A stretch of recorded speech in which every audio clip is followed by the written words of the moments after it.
So Stephen Porges came up with this theory called the polyvagal theory, and he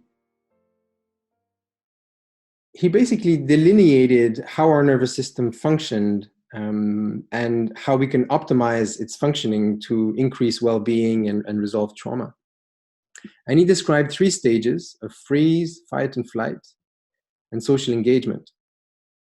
And so freeze and fight and flight are these old systems that we used to engage when we were threatened. And in fact, today they still are a part of our heritage, our autonomic heritage. And so if you want to learn how to become autonomically, we develop capacity to read and to skillfully navigate our nervous system, it's important to understand these 3 stages. And particularly the last one, the social engagement. Because what Stephen Porges has found is that the extent to which our social engagement system is present is also the extent to which our fight and flight and freeze responses, which are going to be those responses which lead us to more challenging spaces, are not present.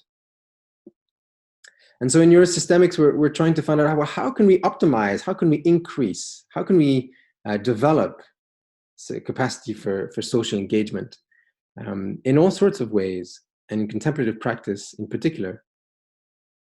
So to give you a practical example, when we were practicing Metta, when we were practicing this loving kindness meditation that we did in the very beginning, and we invited a sense of care, a sense of open-heartedness to our experience, to our body.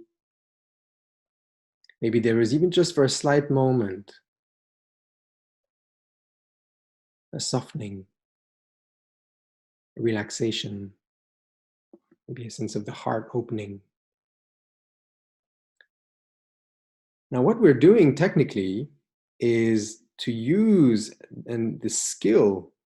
this faculty of mind, this faculty of the heart, to connect with our nervous system and to actually socially engage with it in an internal level.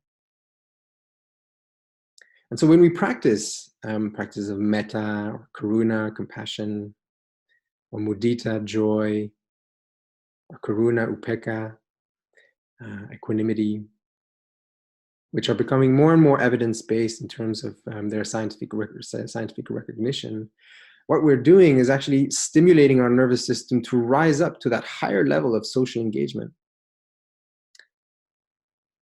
And that has all sorts of positive ripple effects. It reduces stress, it reduces cortisol production, it increases the sense of oxytocin and social connection, not just with ourselves, but also with others, quality of energy, reduces sleeping problems, chronic pain. And so even just for a few moments, like we did 2-3 minutes in the beginning of this session, and we'll do 2-3 minutes at the end of this session today as well. If there are moments during the day that we can just relax, just slow down, just tune in like we're doing now, those are of immense value. In fact, we're influencing over 3.5 billion years of ontogenetic evolution when we practice that. We're opening the door for our autonomic functioning to